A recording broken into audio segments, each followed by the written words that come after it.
why Lord doesn't stop when somebody is doing sin? Correct? People, they ask this question. When somebody is committing sin, Lord can stop immediately.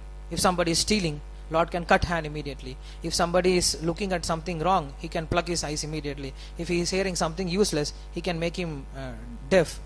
If he is using his legs for something, he can break his legs. If he is doing some nonsense, he can immediately kill. Why Lord doesn't do that? People, they ask this question, correct? People, when there is some problem, then immediately people, they think, why Lord is not punishing this sinful people? Thinking they are very pious people, correct? They think we are pious people and they are sinful people and Lord has to punish them. Just think about the question again. If Lord has to punish immediately, will we have any limbs left over? No, already our limbs will be cut off. Because every time we do the same. The thief is thief until he is caught, correct? Otherwise everybody is doing some kind of mistakes, mischievous activity. It is in the nature itself. It's in our samskara itself. So why Lord is not doing that? Because Lord is waiting to repent. At least in this lifetime, if he has a change of heart, then in next life I won't give him the punishment. If he's not repenting, if he's committing the same sinful again and again, then in next life he gets a reaction. For some sinful activities he gets immediate reaction, and for some sinful activities the Lord waits. For grievous sinful activities he waits until he repents. So that's why this sinful reactions are not matured or fructified immediately. So now the question is, why somebody is doing sinful activities? That is the main question. Why somebody is doing sinful activities? Why somebody is committing sin? Because of ignorance, correct? Because of not understanding. Because of this kind of understanding that I am independent from the Lord and I am the enjoyer and I have nothing to do with the Lord. So this thought process makes commits, it urges one to commit sin. Like when you come inside this temple, like the small boy is coming inside the temple.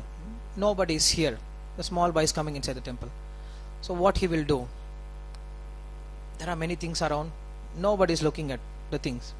So he is just 5 years old. What he will do? He will come and start playing with the things, and then breaking the things, and then in 1 hour whole temple will be upside down. Why?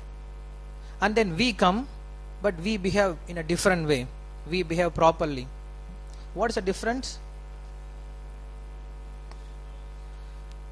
There is only one difference. He sees only 2 things. We see 3 things.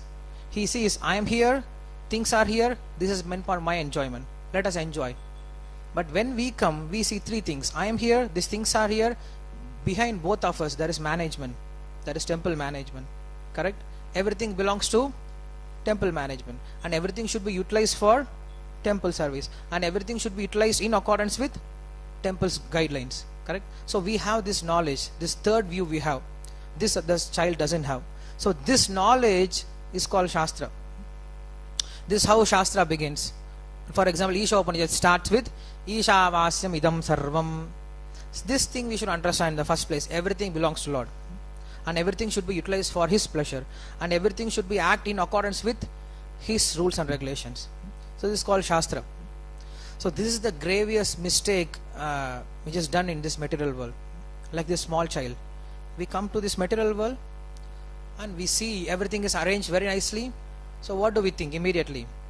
I am here, things are here, let us enjoy, let us exploit, let us destroy, let us make this world hellish. Nobody cares. But who is an intelligent person? One who sees the third thing, that is, I am here, these things are here. Behind both of us there is management. Correct? Bhokta, Bhogyam, Preritaram Chamatva. This is what Upanishad says. We have 3 things in this module. Bhokta, that is we are. Bhogyam, the objects here. Preritaram, one who controls both of us. So these 3 things we should understand.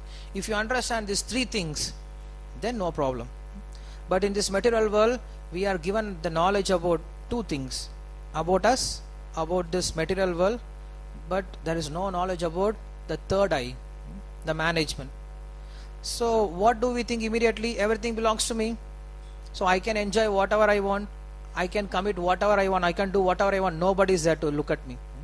But when you have this third view that no, everything belongs to God and everything should be utilized for God and everything should be utilized in accordance with God's law, when you understand this thing, then there is no problem. By the God, for God, of God, correct? But here, by people, for people, and of people. So this is the problem.